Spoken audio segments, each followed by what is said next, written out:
లోపల ఎవరండి? Hello,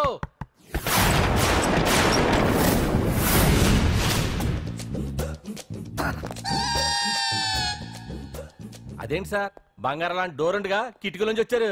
door లో నుంచి రావడం రొటీన్, కిటికీలో నుంచి రావడం వెరైటీ. నేనేదైనా కొత్తగా థింక్ చేస్తాను. చెప్పుకో. మీ పేరు? ఉండా, సున్నుండా. సున్నుండా? తినే పదార్థం పేరు పెట్టుకున్నారేటంటే విచిత్రంగా. నీ పేరేం పేరు? ఆంజనేయులు. దేవుడి పేరు ఎందుకు పెట్టుకున్నావు? ఎదురింట్లో ఉండే అమ్మాయి పేరు తులసి. మొక్క పేరు ఎందుకు పెట్టుకుంది? రొటీన్ గా ఉండేది ఏది నాకు నచ్చదు. నాలాంటి వాడు కూడా కొనుక్కోకుంటే కొత్తదనం ఎలా పోతుందయ్యా? కొత్తగా థింక్ చేయండి అయ్యా, వెరైటీని లైక్ చేయండి ప్లీజ్. అలాగే, మీకు కొరియర్ వచ్చింది, సంతకం పెట్టండి. పాపం ఎడం చేత్తో సంతకం పెట్టడం కొంచెం కష్టమే. మరి కుడి చేత్తో సంతకం పెడితే మీ కొరియర్ వాళ్ళు ఒప్పుకోరా? మీకు ఏది కదా అని. లేదని ఎవరు చెప్పారు? అదేంటి సార్ ఇప్పటిదాకా ఇంట్రడక్షన్ వెరైటీగా ఉండాలని. ఆరనీయుమాయి ఒడియం గుమ్మాడి ఒడియం ఎండనీయుమాయి ఒడియం ఎంతో సమయం. అరే అరే లా ఒక్కింతే లేక కదరా ఒడియాలు పెట్టుకుంటున్నాను. ఇంకో పద్యం చదువు. అమ్మో సత్య టీ అడిగి అరగంట అయింది, మర్చిపోయింది.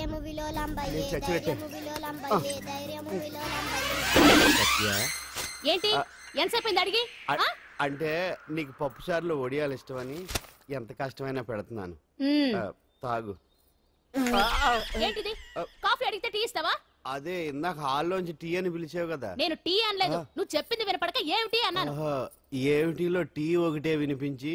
చిచ్చి, పెళ్ళం ఆఫీస్కి వెళ్ళి కష్టపడొస్తుంటే అన్ని అమర్చి పెట్టాలని లేదు. ఇంట్లో ఉండి పీకే పనేంటంట? మా వాళ్ళు నీకిచ్చే అనవసరంగా నా గొంతు కోసారు. యాక్చువల్ గా డైలాగ్ నాది కదా. అన్నయ్య గారు, అక్కయ్య గారు ఒకసారి ఇలా వస్తారా? వస్తున్నా అక్కయ్య గారు. ఏంటి అక్కయ్య? అన్నయ్య గారు ఒక కప్పు కందిపప్పు ఉంటే ఇస్తారా? దాన్నే భాగ్యం కందిపప్పు కప్పు కూడా ఇచ్చేసాను. నువ్వు రాత్రి చక్రవాకం సీరియల్ చూసావా? మా ఇంట్లో కరెంటు వస్తే కదా అన్నయ్య గారు చూడడానికి. మరి మీరు? ఏం జరిగిందంటే చచ్చాక తలకాయ పొడి వస్తే అమృతాంజన్ రాజు పిల్లని పడుకోబెడితే 10 అయిపోయింది. ఇంకెక్కడ చక్రవాకం? అన్నానని కాదు గానీ ఏ మాటకు ఆ మాట అన్నయ్య గారు. మీలాంటి భర్త దొరకటం వదిన అదృష్టం. ఇందా కందిపప్పు కదా అడిగా, మర్చిపోయాను. అయిపోయింది. లేదు కొంచెం ఉంటే పప్పు సార్ పెట్టేశాను. అక్కయ్య గారు దీనికి కందిపప్పు కాదు గన్నేరు పప్పు ఇవ్వాలి. నీళ్ళు వదిన నా బిందు కూడా పెట్టి వచ్చేస్తున్నాను. మురటోడు నా మగుడు మోజు పడితే. ఏంటండి దారి కట్టంగా?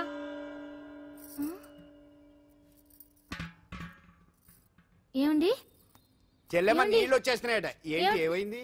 ఏంటోనండి ఉలుకు పలుకు లేకుండా పడున్నారు. అవునా? ఏమండి? ఒరే సుబ్రహ్మణ్యం సామ్యాన పూలు పట్టరండి. ఒరే జోగరావు సెంటు పట్టరా, వాసన వచ్చేస్తున్నాడు. ఐస్ కూడా పట్టరా. ఇప్పుడు అవన్నీ ఎందుకండి అన్నయ్య గారు? ఇంకా నీకు బొట్టు ఖర్చు పూల ఖర్చు లేదమ్మా. బావ నీకు న్యాయం చేసి వెళ్ళిపోయాడు. నాకు అన్యాయం చేసిపోయారు. రాత్రి వంకాయ కూర వండమంటే వండి పెట్టారు.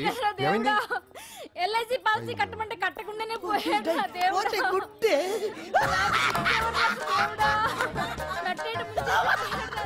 మొగుడు పోయి ఆమె ఏడుస్తుంటే నవ్వుతావేంట్రా? ప్రపంచంలో ఎవరు చచ్చిపోయినా రొట్టెని ఏడవడమేనా? కొత్తగా తెచ్చేయండి.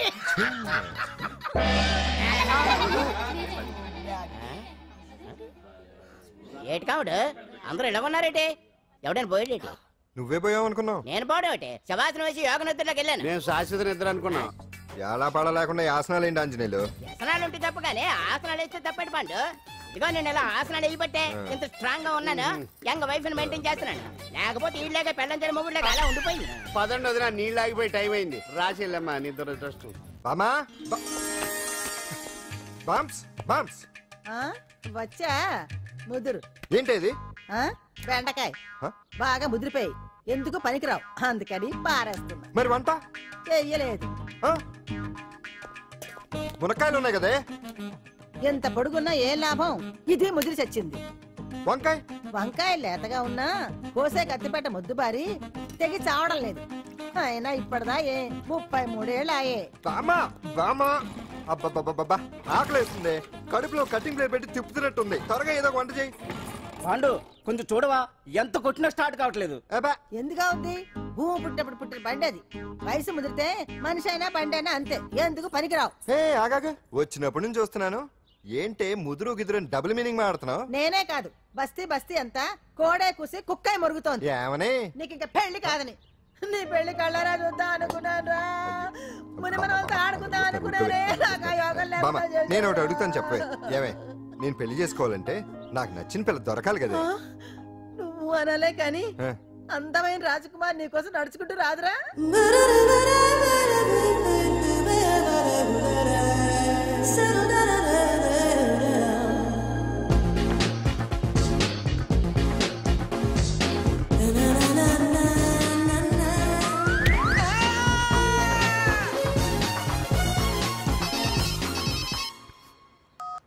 హలో వాట్ డాడీకి హార్ట్ అటాక్ వచ్చిందా?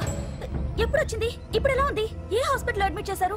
హలో హలో ఛీ, ఇప్పుడే ఛార్జింగ్ అయిపోవాలా? నా తీసుకోండి మేడం, నో ప్రాబ్లం. నాది వాడుకోండి. ఇది ఛార్జింగ్ అయిపోయింది. నాది చార్జరు ఫుల్ ఛార్జింగ్, తీసుకోండి.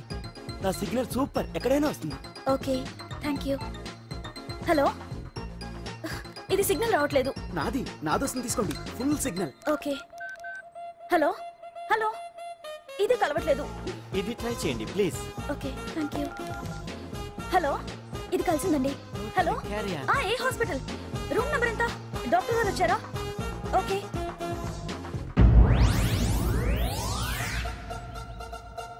ఏంట్రా ఇంకా రాలేదు? ఎంతసేపు మాట్లాడుతురా? రే ఏదిరా? ఎక్కడికి వెళ్ళిందిరా? రే మీ సెల్ ఫోన్స్ రా. రే అటు చూడండి. ఎరా ఎర్రదా ఎర్రదనా అయిపోయింది వదిలే వదిలే వదిలే. ఏయ్, ఏంటి అలా చూస్తున్నావు? ఇప్పుడు చూడ్డం ఏంటి? నేను పెద్ద మనిషిని అయినప్పటి నుంచి చూస్తున్నాను. నువ్వు పెద్ద మనిషి అవుతావేమోనని. ఆహా, కన్నె పిల్లలతో ఆడుకోవాల్సిన వయసులో చిన్న పిల్లలతో ఏంటయ్యా? నాకు ఒక డౌట్, నువ్వు అసలు ఆడదానివేనా? తీసుకుంటా. హలో అక్కడ కాదు ఇక్కడ. ఏంటిదంతా? ఈ రోజు నా సంపాదన. నన్ను కట్టుకో. నిన్ను కష్టపెట్టకుండా నా సంపాదనతో సుఖ పెడతాను. దొంగతనం కూడా సంపాదన. పాండు తొందరపడి మా కుల వృత్తిని కించపరచు. ఒక్కసారి దొంగతనం చేస్తే తెలుస్తుంది ఇది ఎంత రిస్కీ జాబ్ అనేది. నువ్వేం తండ్రి బాబు, దొంగతనం చేసే కూతురు కోపడకుండా. డాక్టర్ కొడుకులు డాక్టర్లు, యాక్టర్ కొడుకులు యాక్టర్లు అవుతున్నప్పుడు దొంగ కూతురు దొంగ అవడంలో తప్పే ఉంది. అయినా ఇది మామూలు దొంగ కాదయ్యా. సెల్ ఫోన్ లో దొంగతనం చేయడంలో స్పెషలైజేషన్ చేస్తుంది. ఒకప్పుడు ఈ వాచ్లు వాలేశ్వరరావు పేరు చెప్తే ఎవరు చేతుకున్న వాచ్ అయినా గడగడగడలా ఆడిపోయేది. ఇప్పుడు సుందర పేరు చెప్తే ఏ సెల్ ఫోన్ అయినా షేక్ అయిపోతుంది తెలుసా? అమ్మా నువ్వు ఎప్పటికైనా ప్రైమ్ మినిస్టర్ సెల్ ఫోన్ కొట్టేయాలి. అదే నా ఆశ. తీరుస్తావు కదూ? తప్పకుండా నాన్న. ఆపండి తొక్కలో సెంటిమెంట్. మీరేను పోలీసులు తీసుకెళ్లి 2 నెలలకోసారి జైల్లో పెట్టిన సిగ్గులేదు నీకు? సిగ్గెందుకు? దొంగలకు జైలు దేవాలయాలు లాంటివి బాబు. నీకెట్టకు సిగ్గులేదా? నేను దాంతో మాట్లాడుతున్నాను. అయినా మీతో మాట్లాడటం నా టైం వేస్ట్. నా వాచ్ ఏది? ఎక్కడుంది? కొట్టేసి 2 నిమిషాలు 2 సెకండ్లు. చీ దొంగనాయలా. పండు గాలిపటం చెట్టు కొమ్మకి ఇరుక్కుపోయింది. రే మీరు ఇక్కడే ఉండండి, నేను తీసుకొస్తాను.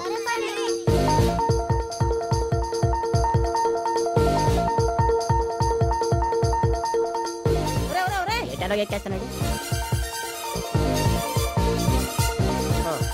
హరి ఇంట్లో పని చేయకుండా ఏం చేస్తావు అక్కడ? టైం 5 అవుతుంది. 5 అయిందా? అమ్మో పట్టుకోరా.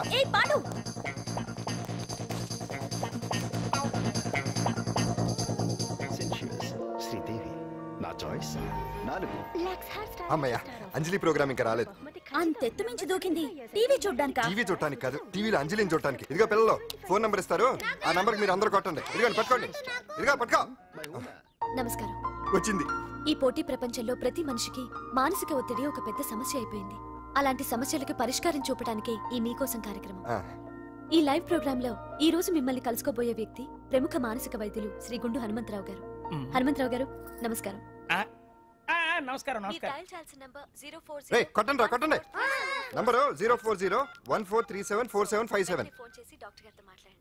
దొరికింది దొరికింది దొరికింది దొరికింది. ఈ రోజు మన ఫస్ట్ కాల్ ఎవరో చూద్దామా? చూద్దాం. హలో హలో హలో హలో అంజలి గారు బాగున్నారా? బాగున్నానండి. మీరు? మనమండి. మనమంటే? పాండు పాండు. ఓ మీరా? మీరు ఈ ఏడాది అవార్డు కొట్టేస్తారని పోయిన ఉగాది లైవ్ ప్రోగ్రామ్ లో చెప్పాను కదా, కొట్టేశారు. That is Pandu. మీకు ఇంకా తిరుగులేదు, కుమ్మేయండి. ఓకే థ్యాంక్స్ పాండు గారు. ఇక్కడ డాక్టర్ గారు ఉన్నారు, మీరు ఆయనతో. ఉన్నామండి. ప్రోగ్రామ్ ఎవరికైనా అక్కడే పడి ఉంటాడు కదా. ఏమండి మన డాన్స్ ఎంత వరకు వచ్చింది? మీరు తలుచుకుంటే ఎరగేస్తారండి, తెలుసండి మనకి. డాక్టర్ గుండు హనుమంతరావు గారు ఉన్నారండి, మీ సమస్య ఏదన్నా ఉంటే. అంజలి గారు, అంజలి ఈ గుండు పాండు, ఏమిటి నీ సమస్య? మీరే నా సమస్య. మీరేంటండి బాబు మధ్యలో అమ్మోరు పక్కన ఆంబోతులాగా? అంజలి గారు మీరేంటండి గుండ్రటి బొట్టు పెట్టారు? అసలు మీ మొహమే చందమామలాగా ఉంటుంది. మీరు నిలువు బొట్టు పెడితే బాగుంటారు. ఏమండి మీరు ఒక్కసారి నవ్వారంటే చాలండి, మీ ముందు ఏ సినీ స్టార్ అయినా కట్టయింది. సీను, ఆ పాండు ఫోన్ చేస్తే కనెక్ట్ చేయదని ఎన్నిసార్లు చెప్పాను? కరెక్టే, కానీ అతను రకరకాల ఫోన్ నుంచి రకరకాల గొంతులతో మాట్లాడుతుంటే ఎలా తెలుసుకోమంటారు? ఎవరికి లైన్ దొరుకుతుంది, ఎందుకు ఎలా దొరుకుతుందో ఏంటో బాబోయ్. Hi hi. ఎవరి గురించే? Pandu Pandu Pandu, that is Pandu. Live program లో నీ వీరాభిమానా? వీరాభిమన్యుడే. ఏమంటాడేంటి? ఏమంటాడు? బొట్టు చిన్నది పెట్టండి, దుద్దులు పెద్దవి పెట్టండి, ఆ చీర కట్టండి, ఈ చీర కట్టద్దు, డాన్స్ ఇరగదీయండి. ఆ లాంగ్వేజ్ ఒకటి తినేస్తున్నాడు బాబు. ఊరుకోవే పాపం, నువ్వంటే ఎంత అభిమానం లేకపోతే అంత అబ్జర్వ్ చేస్తాడు. అయినా సినిమా వాళ్ళకి క్రికెటర్స్ కి ఇలాంటి పిచ్చి అభిమానులు ఉంటారు గానీ టీవీ యాంకర్వి నీ మీదేంటి అతనికి అంత అభిమానం? ఏ సినిమా వాళ్ళ మీద క్రికెట్ వాళ్ళ మీద అభిమానం ఉండాలా? ఒక మనిషి నచ్చాలంటే గొప్ప హోదానే ఉండక్కర్లేదు, మంచి మనసుంటే చాలు. పంప తీసి అంజలి మనసు టీవీలో నీకు కనిపించిందా ఏంటి? అదే మరి. మీకు తెలియని విషయం ఒకటి ఉంది. ఏంటో? అంజలిని టీవీలో చూసే ముందే బయట ఒకసారి నేను చూశాను. ఒకరోజు కేటరింగ్ సప్లై కోసం నేను సిమ్స్ హాస్పిటల్కి వెళ్ళాను. అక్కడేదో ప్రారంభోత్సవం కోసం మంత్రి గారు వచ్చారు. అక్కడే మొదటిసారి నేను అంజలిని చూశాను. నేను ప్రారంభించిన ఈ క్యాన్సర్ విభాగం అందరికీ ఆరోగ్యాన్ని ఆయుష్ని సమకూర్చాలని మనస్ఫూర్తిగా కోరుకుంటున్నాను.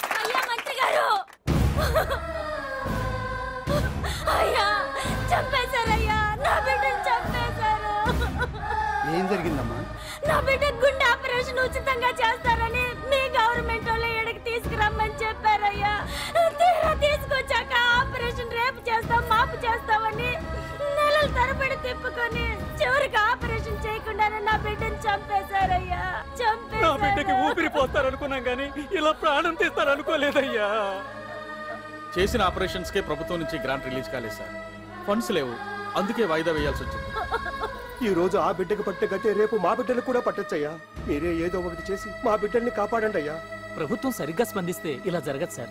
ఏదో ఒకరిద్దరికైతే ప్రభుత్వం సాయం చేయగలదు, కానీ మన రాష్ట్రంలో గుండె జబ్బులున్న పేద పిల్లలు 6,000 మందికి పైగా ఉన్నారు. వాళ్ళందరికీ ఆపరేషన్లు చేయించాలి అంటే 90 కోట్లు ఖర్చు అవుతుంది. అసలే ప్రభుత్వం లోటు బడ్జెట్లో ఉంది కాబట్టి కొంత సమయం పడుతుంది. ఆ లోపు పిల్లల ప్రాణాలు పోకుండా ఉండాలిగా సార్. ఎందుకు పూర్తవని ఎన్నో ప్రాజెక్టుల కోసం వేల కోట్లు కేటాయిస్తున్నారు. వస్తాయో రావో తెలియని విదేశీ కార్ల కంపెనీల కోసం కోట్ల రూపాయలు అడ్వాన్సులు ఇస్తున్నారు. పేద పిల్లల ప్రాణాల కోసం ఆ మాత్రం శాంక్షన్ చేయలేరా సార్? విమర్శించడం తేలికేనమ్మా, పరిష్కరించడమే కష్టం. కష్టం కాదు సార్. ఒక్కో నియోజకవర్గ అభివృద్ధి కోసం ఎమ్మెల్యేకి 50 లక్షలు, ఎంపీకి 2 కోట్లు ప్రభుత్వం కేటాయిస్తోంది. మొత్తం వాళ్ళకి కేటాయించిన 229 కోట్ల నిధుల్లోంచి 20% కేటాయిస్తే సుమారు 45 కోట్లు వసూలవుతాయి. దాంతో చాలా మంది పిల్లలకి ఆపరేషన్లు చేయించొచ్చు. ప్రభుత్వ పథకాల ప్రచారం కోసం సంవత్సరానికి 100 కోట్లు పైగా ఖర్చు పెడుతున్నారు. అందులో 4వ వంతు కేటాయించినా ఈ ప్రాబ్లం పూర్తిగా సాల్వ్ అవుతుంది. మీరే ఆలోచించండి సార్. బాగా చెప్పావమ్మా. నాయకులు ఈ మాత్రం ఆలోచించగలిగితే ఇంకా సమస్య ఉందమ్మా. ప్రతిదానికి నాయకులు వేలెత్తి చూపడం కాదు, మనం కూడా ఆలోచించాలి. నిజానికి మన రాష్ట్రంలోని 8 కోట్ల మంది మనసు పెడితే 6,000 మంది పిల్లలకి ఆపరేషన్లు చేయించడం అసాధ్యం కాదు. ఎవరికి తోచినంత వారు సాయం చేస్తే ఆ పసివాళ్ల జీవితాలకి వెలుగునిచ్చిన వాళ్ళవుతారు.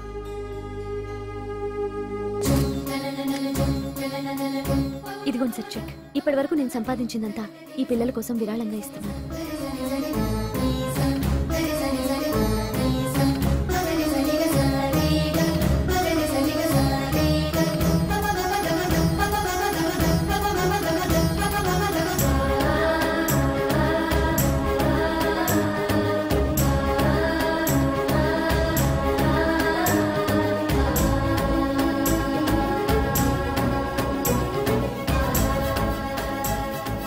అప్పటి నుంచి నా గుండెల్లో అంజలి ఫ్యాన్స్ అసోసియేషన్ పెట్టేశాను. ఆ తర్వాత అంజలి ఎప్పుడు టీవీలో కనిపించినా ఇక్కడేదో అయిపోతా ఉంటుంది. ఆహా, అక్కడేదో అయిపోతుందా? ఇప్పుడు అర్థమైందిరా. ఇన్నాళ్ళు పెళ్లి చేసుకో అంటే వినిపించుకోంది ఆ టీవీలో పిల్ల మీద మనసు పడా. అది సరే గాని బామ్మ, ఆ రోజుల్లో నీకు ఏ హీరో అంటే ఇష్టం? ఎందుకురా చెప్పు. ఇంకెవరు? ఎన్టీవాడే. ఆ రోజుల్లో ఎంత అందంగా ఉండేవాడో. వదిలేయన్నా. క్షమించమని అడుగుతున్నావంటే తప్పు చేసినట్టుగా. తప్పా తప్పులారా? అన్న బినామీ పేరుతో మందుల కంపెనీ నడిపిస్తే నీకేంది? అందులో మత్తు మందులు తయారు చేసి ఎక్స్పోర్ట్ చేస్తే నీకేంది? సాలే నువ్వు అడిగిన డబ్బులు ఇవ్వలేదని చెప్పి పబ్లిక్ చెప్తానని భయపడిపిస్తావురా? సాలే సంపుతాని ఎందుకు అరుస్తాం? వాడేమైనా పరాయవాడా? మొన్నటి దాకా మన దగ్గర పనిచేస్తున్నాడే కదా, ఏదో ఒక కుర్తి పడి రెచ్చిపోయాడు, అంత మాత్రం చేత ఈ అరపలేంటి చంపుతానే. అదే ఏదో సైలెంట్ గా చేయొచ్చు కదా. ఏమి అదిగిరి?